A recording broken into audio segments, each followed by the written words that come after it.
Hi everyone, my name is Ajay और आज हम लोग डिस्कशन करेंगे सिग्निफिकेंट फिगर के ऊपर।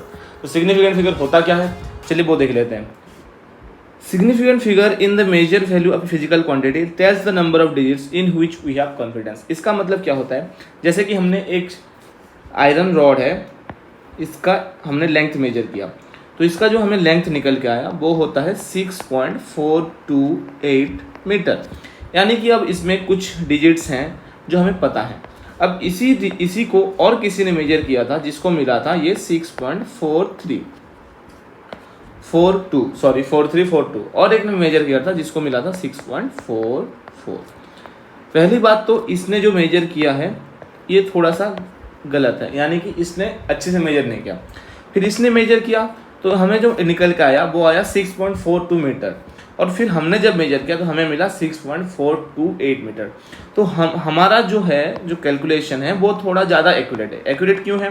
क्योंकि हम उसके 2 के बाद भी और एक डेसिमल प्लेस हम बता सकते हैं। ये बता नहीं सकता कि यहाँ पे 1 होगा, 2 होगा, 3 होगा, 4 होगा, 5 होगा, 6 होगा, 7, ये कुछ भी डिजिट हो सकता है इसके हिसाब से। लेकिन हमारे हिसाब से क्या है, ये 8 है और हमें ये पक्का पता है कि 8 है।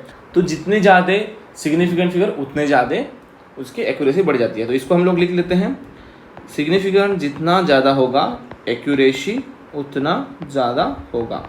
इसका मतलब क्या होता है कि significant figure is directly proportional to accuracy, यानी कि एक्यूरेसी जो निकलता है किसी भी क्वांटिटी का हम सिग्निफिकेंट फिगर से पता कर सकते हैं। तो चलिए सिग्निफिकेंट फिगर कैसे पता करें उसके बारे में हम लोग बात करते हैं। तो rules for counting the significant figures, rules for counting the significant figure.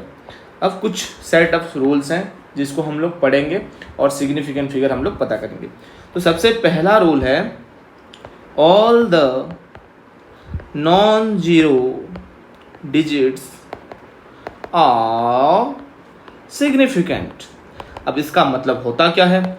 इसका मतलब ये है कि जीरो को छोड़ के बाकी जितने भी डिजिट हैं वो सारे सिग्निफिकेंट होते हैं। तो हम लोग कुछ एग्जांपल ले लेते हैं जिससे हमें समझ में आए कि ये क्या होता है। जैसे कि हमने लिया 4.32 और एक ने लिया 5.678 और एक ने लिया 1.0। इसको हम लोग नहीं लेते, इसको जैसे आगे रूल पढ़ेंगे तो जीरो को लाएंगे। पहले नॉन जीरो डिजिट को हम लोग कर लेते हैं 1.2। तो इसमें जो सिग्निफिकेंट फिगर होता है वो होता है 3। कैसे? 4, 3, 2। 3 है नॉन जीरो डिजिट, तो 3 सिग्निफिकेंट फिगर इसमें हो गए। इसमें है 1, 2, 3, 4 और चारों के 4 क्या है? नॉन जीरो है, तो 4 सिग्निफिकेंट फिगर इसमें हो गए। फिर आते हैं 1, 2, तो इसमें 2 सिग्निफिकेंट फिगर आ गए। तो ऐसे जैसे जितने भी नॉन जीरो डिजिट रहेंगे उन सब के सिग्निफिकेंस कुछ ना कुछ होते हैं, वो सारे सिग्निफिकेंट होते हैं। फिर चलते हैं हम लोग सेकंड रूल पे। सेकंड सेट ऑफ रूल्स क्या कहता है? सेकंड सेट ऑफ रूल कहता है, ऑल क्लोज्ड और ट्रैप्ड जीरो आर सिग्निफिकेंट। इसका मतलब क्या होता है? जो भी जीरो है, जो दो नॉन जीरो डिजिट के बीच में आ जाता है वो सारे सिग्निफिकेंट होते हैं। जैसे कि 2 वेरिएबल पर्सन के बीच में एक नॉन वेरिएबल पर्सन आ गया तो इसका भी वैल्यू बढ़ गया। ऐसे ही है, जो जीरो होता है वो 2 नॉन जीरो डिजिट के बीच में जब आता है उसकी कुछ ना कुछ सिग्निफिकेंस हो जाती है। तो इसको हम लोग एग्जाम्पल लेके समझते हैं। एग्जाम्पल जैसे कि 1.02, 2.06, थर्ड में ले लेते हैं 307। इसमें 1, 2, 3, इसमें जीरो को भी सिग्निफिकेंस में लिया जाता है। क्यों लिया जाता है? क्योंकि ये 2 नॉन जीरो के बीच में है, तो इसमें 3 सिग्निफिकेंट फिगर, इसमें भी 3 सिग्निफिकेंट फिगर और इसमें भी 3 सिग्निफिकेंट फिगर। तो जब भी जीरो 2 नॉन जीरो डिजिट के बीच में हो तो उसको हम लोग सिग्निफिकेंट मानेंगे। फिर चलते हैं थर्ड रूल पे। ये क्या कहता है? ऑल द लीडिंग जीरो और इनिशियल जीरो आर इनसिग्निफिकेंट। इसको इग्नोर करना है, यानी कि इस जीरो को हमको सिग्निफिकेंट फिगर में नहीं गिनना। कैसे? इसके हम लोग एग्जाम्पल ले लेते हैं। तो एग्जाम्पल में क्या लेंगे? एग्जाम्पल पे हम 0.003, फिर ले लेंगे 0.0216, थर्ड ऑप्शन ले लेंगे 0.426।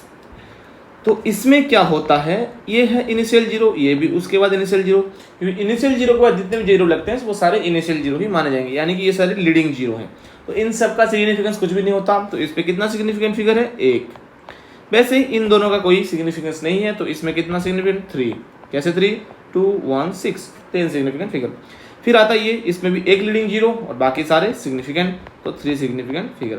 तो जितने भी लीडिंग जीरो होते हैं या फिर इनिशियल जीरो होते हैं वो सारे इनसिग्निफिकेंट होते हैं। फिर चलते हैं हम लोग फोर्थ रूल पे। फोर्थ रूल क्या कहता है, all the ending, it's not ending, it's ending zero put after decimal places. अगर एंडिंग जीरो है और डेसिमल प्लेसेस के बाद लगाया गया है तो उसका सिग्निफिकेंट और सिग्निफिकेंट, जैसे कि 2.30, 426.00, थर्ड ऑप्शन पे ले लेते हैं 3.00।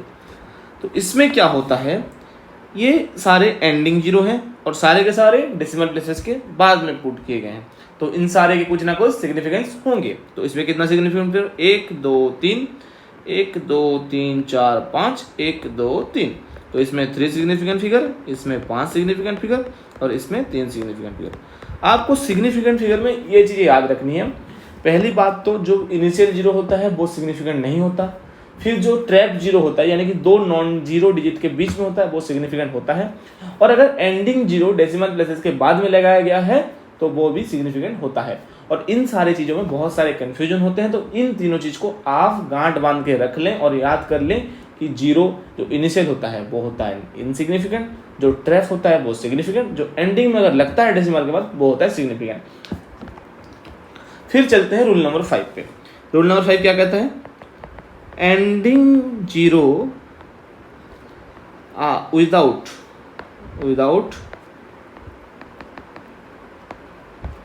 Decimal places are insignificant.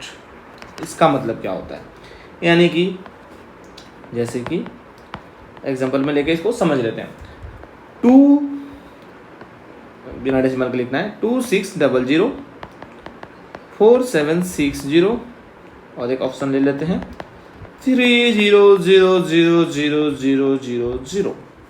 तो जैसे कि हमने यहाँ पे देखा था, अगर डेसिमल के बाद जीरो लगता है और एंडिंग में होता है उसको सिग्निफिकेंट माना जाता है, लेकिन अगर डेसिमल के बिना जीरो एंडिंग में है तो वो सारे होते हैं इनसिग्निफिकेंट। तो इसमें क्या करना है आपको, 2 सिग्निफिकेंट फिगर, इसमें आपके 3 सिग्निफिकेंट फिगर, और इस बेचारे ने इतना बड़ा है लेकिन इसके पास है एक ही सिग्निफिकेंट फिगर।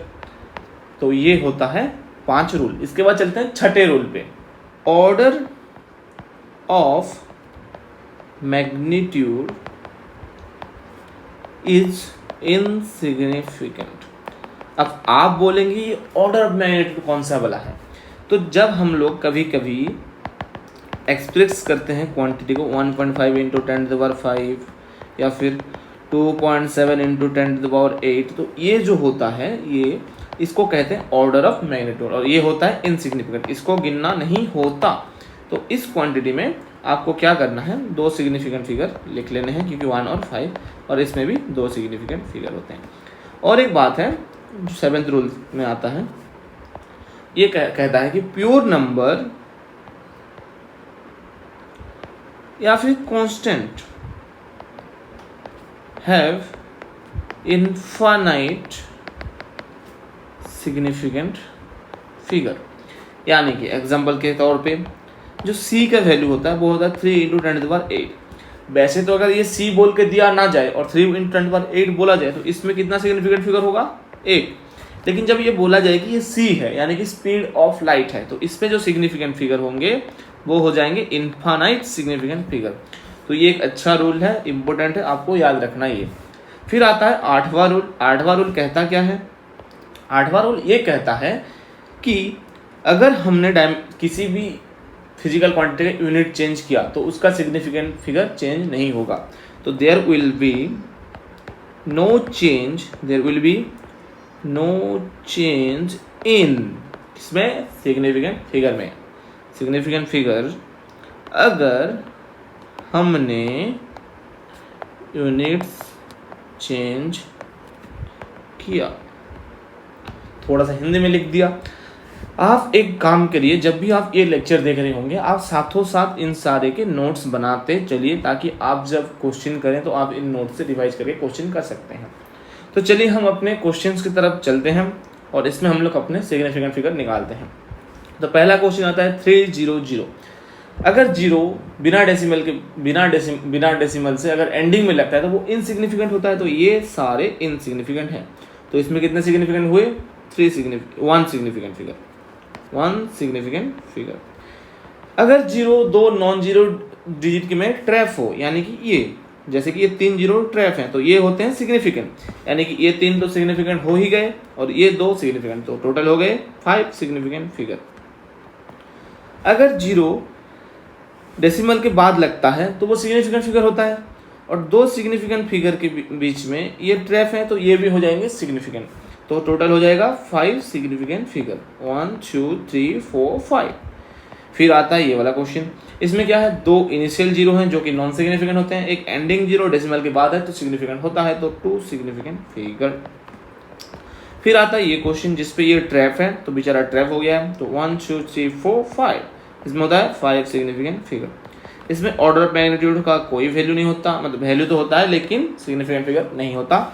तो इसमें 2 सिग्निफिकेंट फिगर हैं, 4 और 2। इसमें है 1 2 3 4, यानी कि इसमें 4 सिग्निफिकेंट फिगर, और ये लीडिंग जीरो है तो इसका कोई सिग्निफिकेंस नहीं होता। फिर इस वाले में ऑर्डर ऑफ मैग्नीट्यूड का कोई सिग्निफिकेंस नहीं है। इसमें 2 1 और 0, जीरो एंडिंग के बाद लगा है डेसिमल के बाद, तो इसमें भी एक सिग्निफिकेंट फिगर, इसको हम मानेंगे तो 1 2 3 सिग्निफिकेंट फिगर। 1 2 3 4 डेसिमल के बाद लगा है जीरो, तो इसको हम लोग मानेंगे तो 4 significant figure. Order of magnitude कोई सिग्निफिकेंस नहीं, और एंडिंग जीरो अगर डेसिमल के बिना लगा हो तो उसका भी कोई सिग्निफिकेंस नहीं, तो इसमें 2 सिग्निफिकेंट फिगर।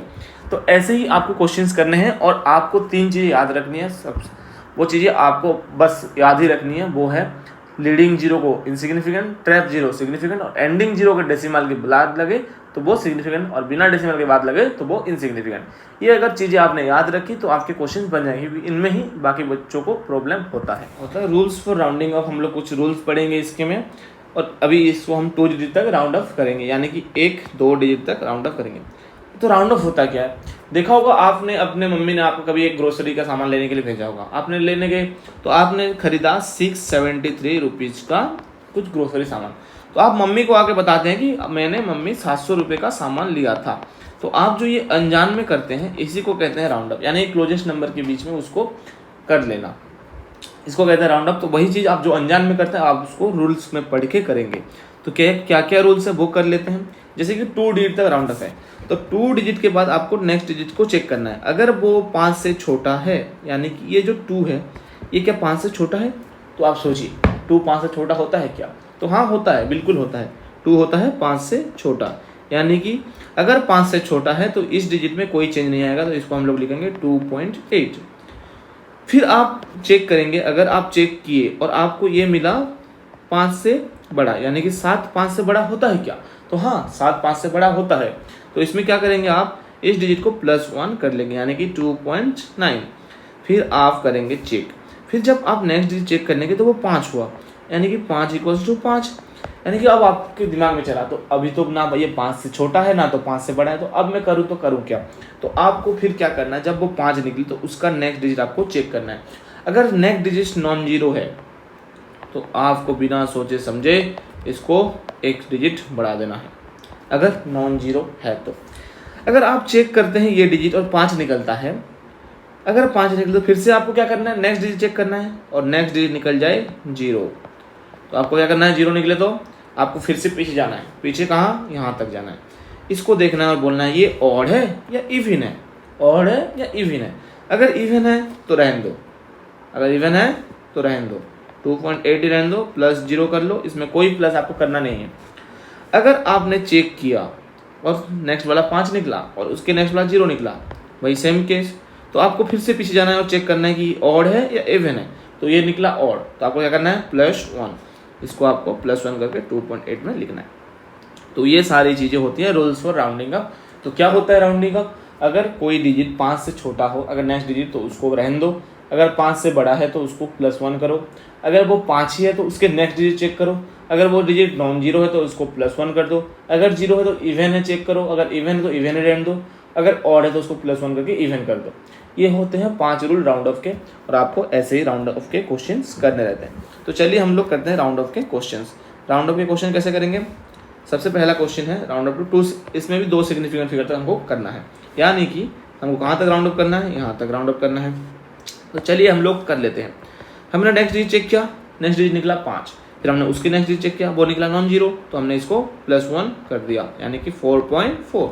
हमने नेक्स्ट डिजिट चेक किया, वो निकला 5। फिर नेक्स्ट डिजिट चेक किया, वो निकला 0। फिर हमने गए पीछे, इसको चेक किया, ये निकला ऑड, तो इसको किए +1, 4.4। हमने यहाँ पे चेक किया 5, फिर नेक्स्ट डिजिट 0, तो हम गए पीछे इसको चेक करने, ये निकला इवन, तो +0, इवन में कोई प्लस नहीं होगा, 4.4। हमने चेक किया इसके नेक्स्ट डिजिट, वो निकला 5 से बड़ा, यानी कि इसको +1, यानी कि 4.4। हमने चेक किया इसके नेक्स्ट डिजिट, वो निकला 5 से छोटा, यानी कि नो प्लस, बस ऐसे रहने दो, 4.4। तो ऐसे होते हैं राउंड अप। बहुत ही आसान सा टॉपिक था, आपको शायद ये टॉपिक आसानी से हो जाए। इसके बाद इसके दो एडिशन, सब्सट्रैक्शन, मल्टीप्लिकेशन में क्या यूज आते हैं वो चेक कर लेते हैं। तो सबसे पहले हम लोग एडिशन में जाते हैं। तो इसमें क्या कहा जाता है? आफ्टर एडिशन, सब्सट्रैक्शन, मल्टीप्लिकेशन और division of various measurement the final result can not be more precise than the least precise measurement. इसका मतलब क्या होता है? ये जितना भी इंग्लिश का तामझाम किया गया, इसको आप छोड़िए। आप सिंपल ये समझिए, अगर डेसिमल के बाद अगर 3 क्वांटिटी आपने लिया और उसको ऐड किया, तो सब आपको खोजना है कि डेसिमल के बाद सबसे कम किस क्वांटिटी में है।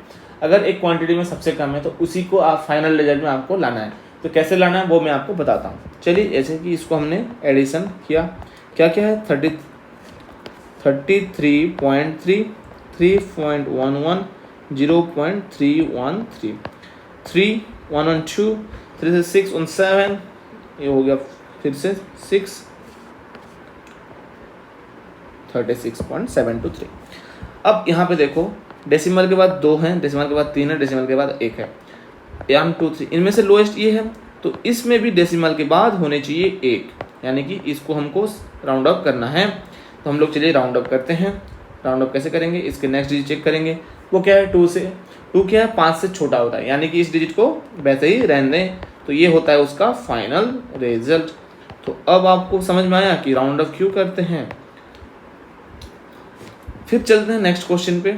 एक क्वेश्चन है 3.1421, 0.241, 0.09, 1, 3, 4, 4, 8, 8, 17, इसके बाद हो जाता है 4, 4, इसमें आ गया 3.4731। इसके बाद क्या करेंगे? आप लोग देख सकते हैं इसके बाद कि इन सारे में से इसमें से सबसे कम नंबर है, यानी कितने? 2 हैं। तो यहाँ हमको इसको राउंड ऑफ करना है। तो इसके बाद हम इसको चेक करने गए, तो इसके नेक्स्ट जो संख्या निकले वो 5 से छोटे थे, तो 5 से छोटे थे तो वो उसको हमको चेंज करना नहीं पड़ेगा, 3.47। फिर चलते हैं हम लोग मल्टीप्लिकेशन और डिवीजन में। तो उसमें हम लोग क्या करेंगे? चलिए क्वेश्चन सॉल्व करके आपको बता देते हैं क्या किया जाता है। तो इसमें आपको चेक करना है कि सबसे कम सिग्निफिकेंट फिगर किसमें है। इसमें कितने सिग्निफिकेंट? 5 सिग्निफिकेंट फिगर, और इसमें कितने हैं? 2 सिग्निफिकेंट फिगर।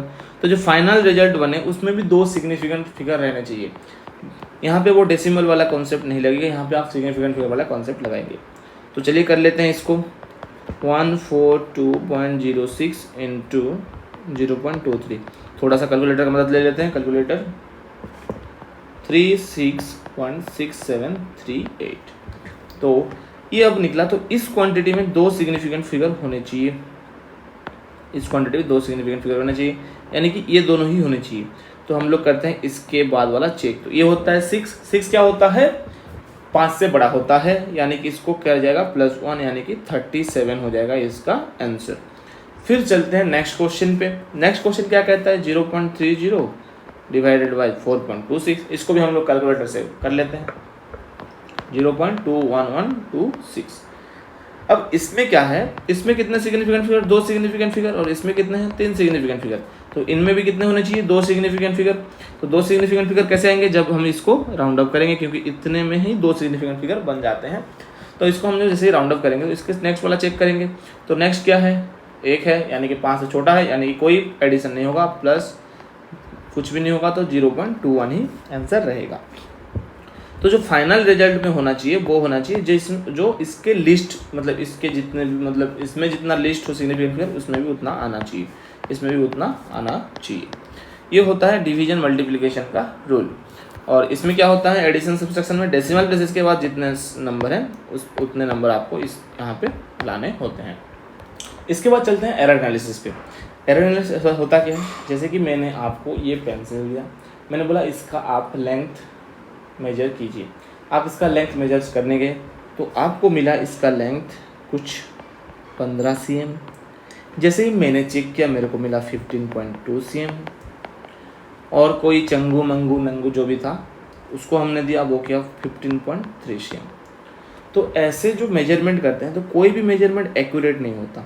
जितने भी मेजरमेंट हम दुनिया में करते हैं वो सारे कुछ ना कुछ एरर के साथ आते हैं। तो वहीं से आया एरर एनालिसिस का कॉन्सेप्ट। तो यहाँ पे क्या होता है, यहाँ पे 4 प्रकार के एरर के बारे में हम लोग पढ़ेंगे। पहला एब्सोल्यूट एरर, दूसरा मीन एब्सोल्यूट एरर, तीसरा फ्रैक्शनल एरर, चौथा परसेंटेज एरर। तो एरर को पढ़ने से पहले हम लोग एरर होता क्या है वो समझ लीजिए, उसके बाद हम लोग पढ़ेंगे एब्सोल्यूट एरर। तो एब्सोल्यूट एरर होता क्या है, measure true value minus measure value.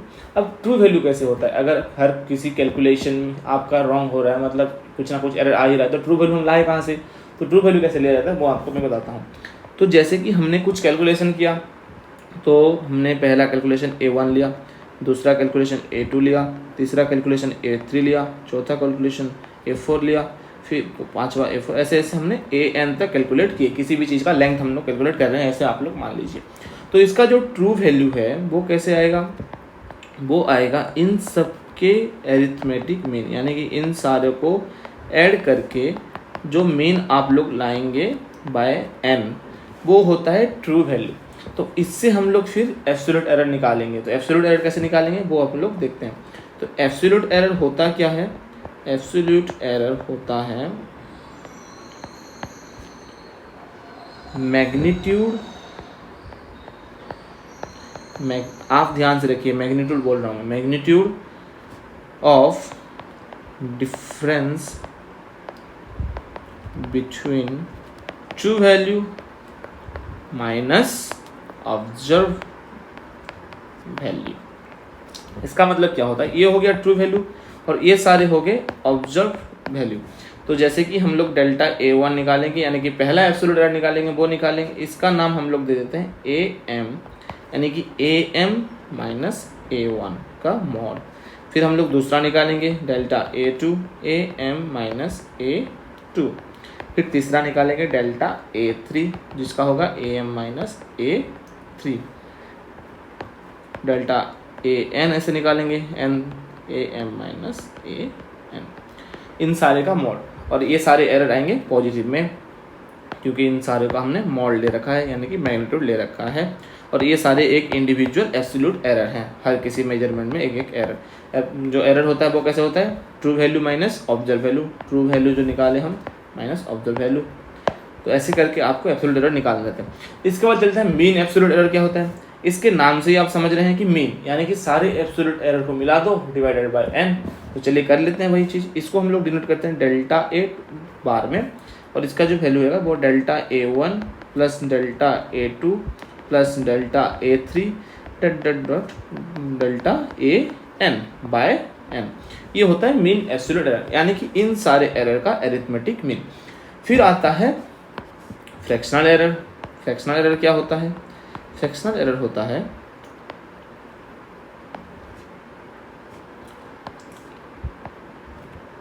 Mean absolute error divided by true value, यानी कि डेल्टा A बाय AM, ये होता है फ्रैक्शनल एरर।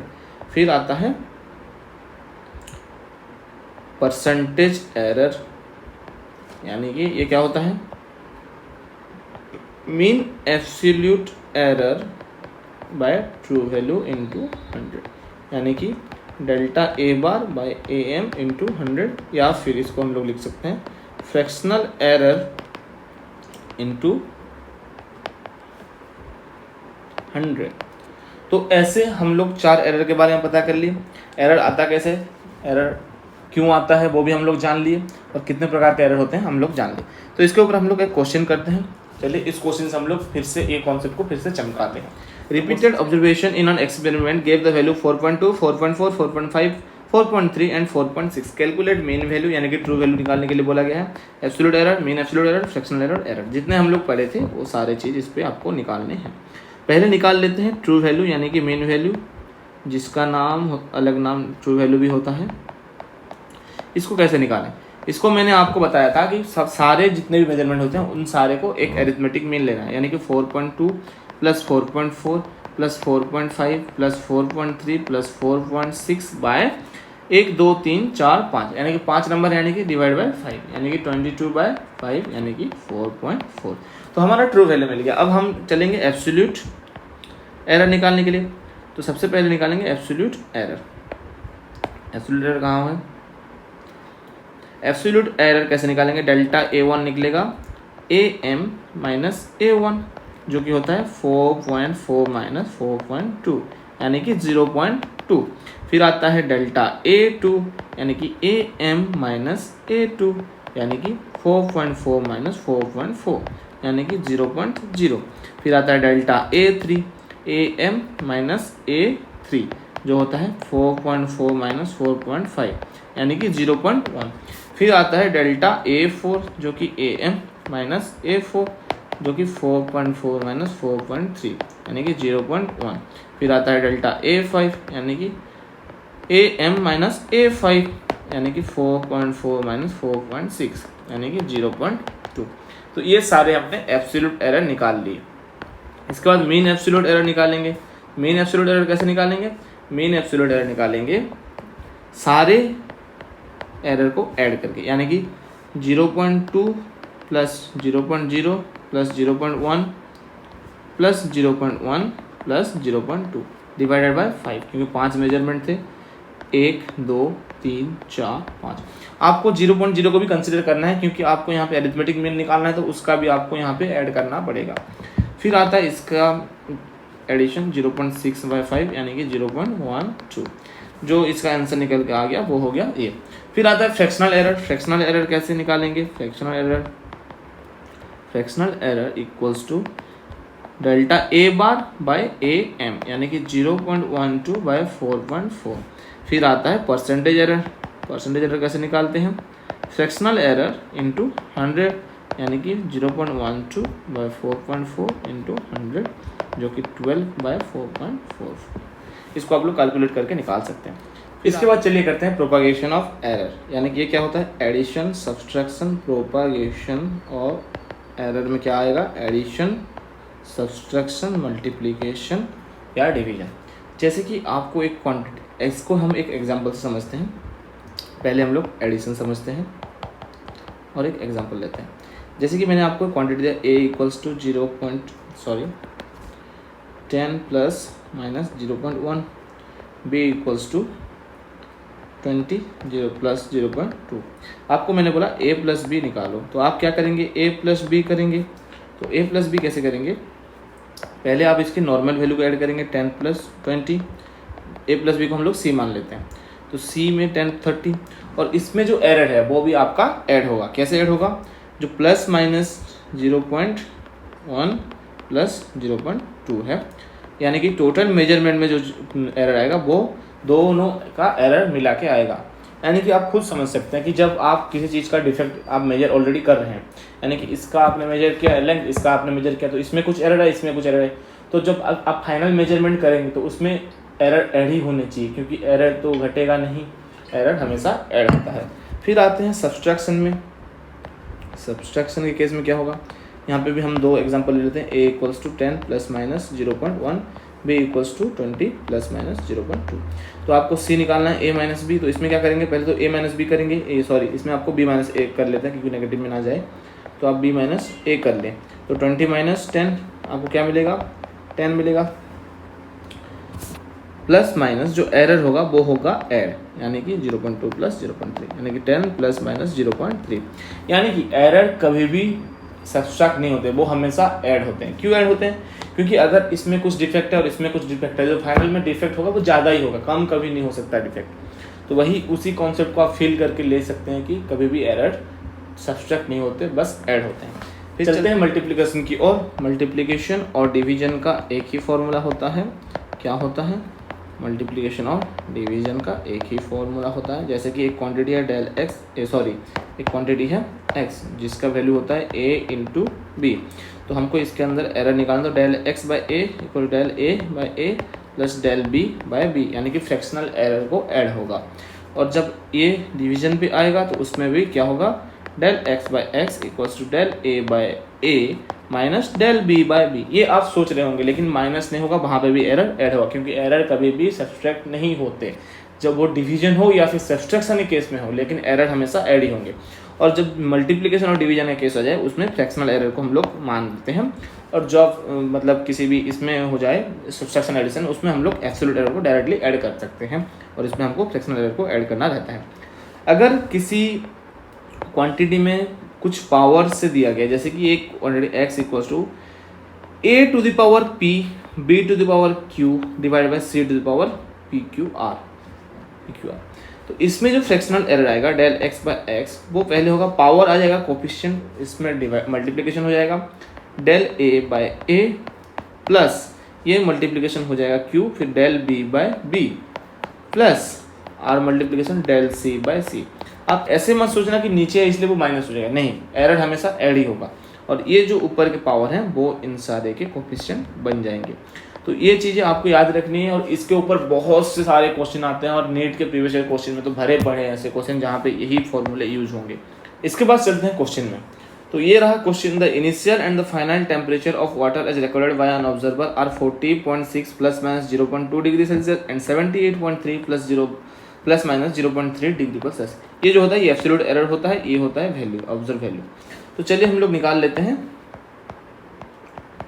इसमें क्या करेंगे, पहले तो टी इनिशियल क्या दिया गया है 40.6 प्लस माइनस 0.2, और टी फाइनल क्या दिया गया है 78.3 प्लस माइनस 0.3।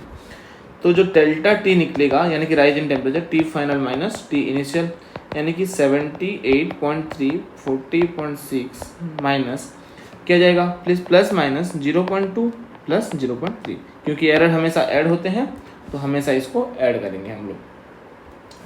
तो इसके बाद हम लोग क्या करेंगे 37.7 प्लस माइनस 0.5, ये इसका आंसर निकल के आता है। आपको याद रखना कि एरर को हमेशा ऐड किया जाता है, एरर को कभी भी सब्सट्रैक्ट नहीं किया जाता। इसके बाद चलते हैं नेक्स्ट क्वेश्चन जो हमारे ऊपर मारा गया है। ये क्वेश्चन क्या कहता है, length and breadth of a rectangular field are measure as 4 plus minus 0.4 metre and 2 plus minus 0.2 metre, calculate area of the field. आपको पता ही होगा, अगर आपने कभी पढ़ा है तो एरिया का जो फॉर्मूला निकलता था वो क्या होता है, area is equal to length into breadth. तो अभी आपको मैंने बताया था कि जो एरर निकल के आता है डेल ए, कभी मल्टीप्लिकेशन होता है तो del A equals to del L by L plus del B by B. यहाँ पे डेल ए क्या है वो हमें पता नहीं है, वो निकालना है। एरिया भी हमें पता नहीं है, वो हमें निकालना है। डेल्टा एल हमें पता है क्या है 0.4 बाय ये है 4 प्लस ये पता है 0.2 डेल्टा बी, और ये पता है 2। तो यहाँ से क्या निकल के आता है delta A by A equals to 0.1 plus 0.1, यानी कि डेल्टा ए बाई ए होता है 0.2।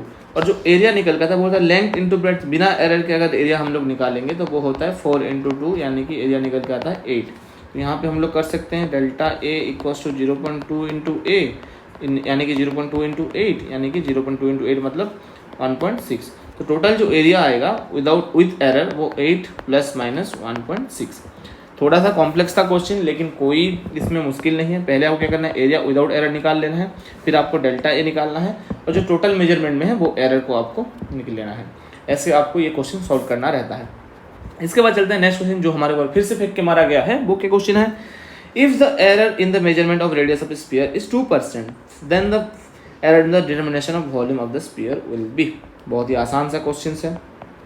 जैसे कि मैंने ये फॉर्मूला आपको बताया था, इस पर और एक चीज़ मैंने ऐड करना भूल गया था, delta x by x percentage error अगर दिया जाए तो भी कोई फ़र्क नहीं, बस परसेंटेज लगेगा इसमें, जिसको हम अभी इसी क्वेश्चन को करके ये वाले कॉन्सेप्ट को भी क्लियर करेंगे। तो इसके बाद हम चलते हैं नेक्स्ट। यहाँ पे क्या कहता है, if the error in the measurement in of radius of a sphere is 2% then the error in the determination of volume.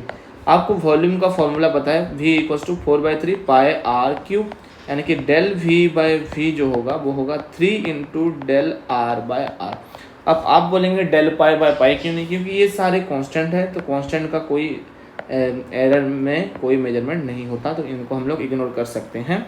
अगर ऐसे आप करेंगे तो आप सोच रहे हैं कि v equals to R cube दिख रहा है आपको, लेकिन है नहीं, तो आप यहाँ से 3 को कोफिशिएंट पे ले आइए और R delta R by R आप लिख लीजिए, वही फॉर्मूला यहाँ पे यूज हुआ है। और सेम चीज़ होगा जब यहाँ पे परसेंटेज होगा, तो यहाँ पे भी परसेंटेज ले लेंगे, तो डेल वी बाय वी का जो परसेंटेज आएगा वो होगा 3 इंटू इसका वैल्यू क्या है 2%, यानी कि 2%, यानी टोटल जो आंसर आएगा वो 6% होगा। तो the percentage error in the volume will be 6%। इसके बाद चलते हैं नेक्स्ट क्वेश्चन। ये क्या कहता है, a student measures the distance traverse in free fall of a body initially at rest in given time. एक स्टूडेंट ने मेजर किया, फ्री फॉल में कुछ बॉडी डिस्टेंस कवर करा, उसको उसने मेजर किया। He uses this data to estimate G the acceleration due to gravity if the maximum percentage error in the measurement of distance and the time is E1 and E2 respectively, then percentage error in determination of G is. पहले तो आपको ये पता होना चाहिए कि जी होता क्या है। h equals to half G T square, आपको पता ही है फॉर्मूला, तो यहाँ से आप g का वैल्यू निकाल सकते हैं, h by T square 2h by G. तो 2 तो एक कांस्टेंट है, लेकिन h और टी स्क्वायर क्या है, वेरिएबल है, यानी कि delta g by G equals to delta h by h plus इसका जो 2 है वो कोफिशिएंट में आकर डेल्टा t बाय टी। फिर जो वैल्यू है डेल्टा, इसको हम अगर परसेंटेज में लिखेंगे तो डेल्टा g बाई जी का percentage equals to delta h by h का percentage plus 2 into delta t by T का परसेंटेज। और हमें दिया गया डेल्टा h बाई h का परसेंटेज एरर और डेल्टा t बाई टी का परसेंटेज एरर। तो डेल्टा g बाई जी का परसेंटेज एरर जो होगा, परसेंटेज जो पूछा गया है वो होगा डेल्टा h बाई h का परसेंटेज एरर, यानी कि डिस्टेंस का जो परसेंटेज एरर है वो है E1 एंड टाइम का जो है वो है E2। डिस्टेंस और टाइम का E1 E2 रेस्पेक्टिवली है, यानी कि E1 प्लस 2 E2। तो जो फाइनल आंसर निकल के आता है वो होता है E1 प्लस 2 E2। तो आपको आप देख सकते हैं कि जिस जो फॉर्मूला मैंने आपको बताया था वो बहुत ही यूज है, और ये सारे प्रीवियस ईयर क्वेश्चन है, तो आप देख सकते हैं प्रीवियस ईयर क्वेश्चन निकाल के उस पर बहुत सारी चीज़ें इसके ऊपर बेस्ड हैं। तो चलते हैं नेक्स्ट क्वेश्चन पे। नेक्स्ट क्वेश्चन क्या कहता है, percentage error in the measurement of mass and speed are 2 and 3% respectively, the error in the estimation of kinetic energy. चलिए इस क्वेश्चन को भी कर लेते हैं। पहले तो हमको पता होना चाहिए कि kinetic energy equals to half mv square, यानी कि del K E by K E equals to del M by M plus 2 into del V by V. और परसेंटेज में निकालें तो del K E by K E का percentage equals to del M by M का percentage plus 2 into del V by V का percentage. आप ये ध्यान रखें कि ये परसेंटेज एरर है और ये फ्रैक्शनल एरर है। तो चलिए अब हमको क्या निकालना था, percentage error in kinetic energy, और हमें मास का परसेंटेज एरर 2% दिया गया है, 2% प्लस 2 इंटू 3%, यानी कि 2 प्लस 6, यानी कि टोटल हो जाएगा 8% in the measurement of kinetic energy. इसके बाद चलते हैं नेक्स्ट क्वेश्चन में। नेक्स्ट क्वेश्चन क्या कहता है, a certain body weighs 22.42 gram and has measure volume of 4.7 cc, the possible error in the measurement of mass and volume are 0.1 0.1 cc, then the maximum percentage error in density will be. इसमें percentage error पूछा गया था एक question में, तो चलिए delta D by D हम लोग निकाल लेते हैं। Solution, delta D by D percentage equals to delta M by M का percentage plus delta V by V का परसेंटेज। लेकिन हमें डेल्टा एम कहाँ दिया गया है, यहाँ पे दिया गया M equals to 22.42 plus minus 0.01 gram और volume equals to 4.7 cc plus minus 0.1 cc gram cc। तो ये जो वैल्यू है वो होता है डेल्टा एम, ये होता है डेल्टा वी, और ये एम और ये वी का वैल्यू। तो यहाँ से हम लोग क्वेश्चन सॉल्व कर सकते हैं। डेल्टा डी बाई डी का percentage error equals to 0.01 by 22.42 into 100, percentage है तो इंटू 100 करेंगे, plus del V 0.1 by 4.7 into 100, ऊपर जैसे मल्टीप्लाई करेंगे 1 बाय 22.42 और इसको जैसे मल्टीप्लाई करेंगे तो 10 बाय 4.7। अगर इसको हम लोग कुछ हद तक राउंड ऑफ कर लें, यानी कि एक अच्छे नंबर पे, तो 1 बाय 20 प्लस 10 बाय 5, इसको हम 5 कर लिए, इसको हम 20 में राउंड ऑफ कर लिए। 1 बाय 20 इक्वल्स प्लस 2, यानी कि 2 प्लस 0.05, यानी कि जो आंसर आएगा वो है 2.0005%, यानी कि इतना एरर आपके इसके अंदर आएगा। लेकिन हमने इसको राउंड अप करके किया है, तो ये ऑप्शन में हो भी सकता है, नहीं भी हो सकता है। कैलकुलेशन इजी करने के लिए हमने राउंड अप किया था, वो ऑप्शन चेक करके आप लोग देख सकते हैं। लेकिन उस साल का आंसर जो आया था वो इसमें ठीक हुआ था, क्योंकि ऑप्शन बहुत ही दूर दूर थे, यानी कि 0.4 में थे या फिर 5 ऐसे पॉइंट में थे। तो ऑप्शन देख के आपको आंसर निकालना रहता है। तो इसी के साथ ये चैप्टर का होता है दी एंड। मिलते हैं अगले सेशन में, जहाँ पे हम लोग पढ़ेंगे वर्नियर कैलिपर और स्क्रू गेज और क्लियर करेंगे उसके सारे डाउट्स। तो चलिए आज के लिए इतना ही, मिलते हैं अगले वीडियो में। जय हिंद, वंदे मातरम।